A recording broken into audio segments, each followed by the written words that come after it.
Hey, what's going on everybody? How's it going? How y'all doing today? Welcome back. So for this video, we're gonna be doing it real big. We're gonna be talking about that Hobbs and Shaw movie. And officially speaking, this is the first video I'm doing that has anything to do with the Fast and Furious franchise. And I think eventually one day, maybe somewhere down the road, I'll probably do one, maybe more videos on the rest of the movies, but it is not this day.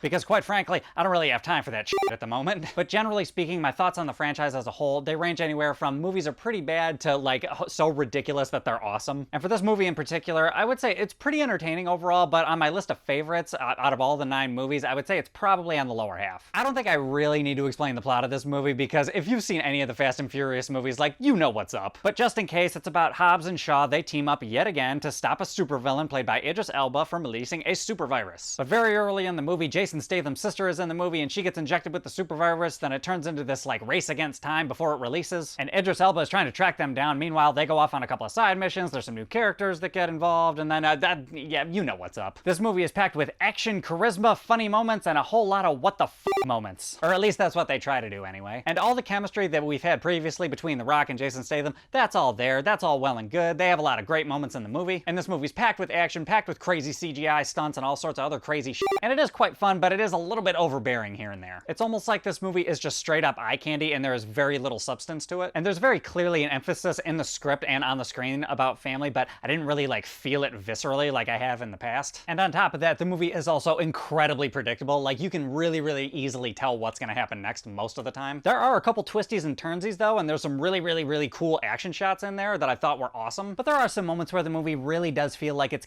just came out of an assembly line, and you kind of already know. But at the end of the day, you know what? The movie, it was well worth the ticket price. There are some awesome cameos in this movie that are hilarious. And the music wasn't special, but it still sounded cool. And also, I like the chick that they got to play Jason Statham's sister in the movie. She was a good new addition. I'm kind of annoyed at the marketing for this movie though, which is not the movie's fault, and I'm not docking the movie any points for that. But the way the trailer just kind of ruined the third act, I was just like, really, dude? Like, I really would have preferred to see that in the theater, you know? And as far as the last act of the movie, I thought it was actually kind of cool, and they had this really kind of cool emphasis on hand-to-hand combat at one point, but then it kind of veers away from that, and it feels a little bit disjointed, so it honestly felt like they were trying a bit too hard in certain points. But as it stands, there was some good eye candy there, and the part was still pretty entertaining. I also really enjoyed the way that the opening scene in the movie was shot. Just everything with the action and the choreography and the way the whole thing played out, I thought that was really awesome. But yeah, overall, still a fun movie, still had fun watching it, but there was still a few bits in the movie that dragged on just a little bit too long, and the movie just felt like a little bit too much, and it dragged on just a bit too much for me. Overall, for a score out of 10, I think I'm gonna give it like a 6.8. It might be one of the lesser movies overall in the franchise, but it's still up to par with the quality that you expect. But anyway, guys, those are my thoughts. What are your thoughts? Have you seen this movie? Were you excited for it? Hop in the comments, let me know what's up. Other than that, if you like this review, give me a like, subscribe, share, hit the bell, do all that other happy horse shit, and I will catch you guys next time.